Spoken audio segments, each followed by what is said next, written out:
We will have more live here from Covington in just a few minutes, but now let's head across the bridge to Arkansas, where Trevor Burchett is live in Wynne this morning with a look at recovery efforts there. Trevor.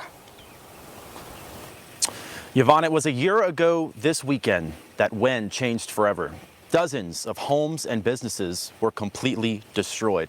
Now, we spoke to the mayor of Wynne, and she tells us that at least 1/3 of Wynne's housing was affected or completely lost.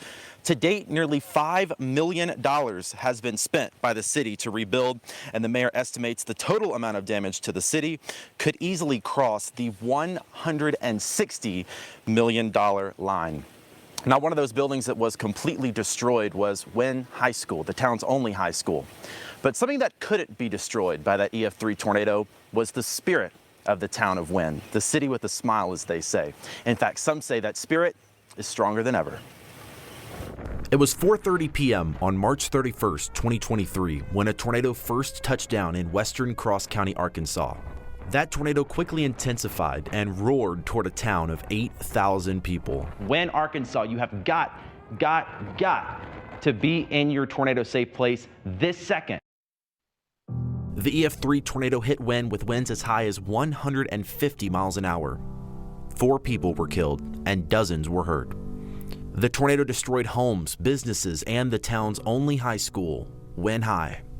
Principal Dusty Meek remembers getting the call he never thought he'd get. About that time, I had a coach and his wife, or actually 2 of them, that had gone to the old high school, the gym. They said the high school's gone. I mean, it's just kind of like, well, I mean, what do you do? It really was tough. It was especially tough for seniors like Megan Hess, just weeks away from her senior graduation. We're supposed to walk across the field in like a month and a half, and like we don't have a field to walk across. We don't have hallways to walk down to class anymore. I could see into my math class that I sat in my senior year. After salvaging what they could from the school and moving classes to a nearby community college, the time came to plan for senior graduation. While the ceremony couldn't take place on their home football field like normal, the seniors did get something special. The turf, some of the yard lines were left, and we were able to cut out a 3. And then we're like, well, let's try to find a 2. And I mean, it's just had to be a miracle in itself, as over in the corner where some of the turf was mangled and still together, there was a 2. And we were able to get the 2, so we laid out the 2 and the 3, and the graduates, as they came in and walked in, they all got to walk over a piece of home as we were coming in, and that was really special. Once the class of 2023 graduated, focus shifted to planning and constructing a temporary school building, one that could be used for several years while a new permanent school was constructed. I mean, we kind of divided and conquered, and we designated different things and really came together to get that done. And they did get it done in record time. The foundation was poured in July, and by the first week of September, students filled the walkways of the temporary Wynne High School. At first glance, it may look a little unusual. Students have class in glorified shipping containers, and the cafeteria and auditorium are intense with PVC walls. But on the inside, it's just like any other school. I said, this is all of our career classes. We've got our East Lab, broadcast. We have our teaching class, business classes.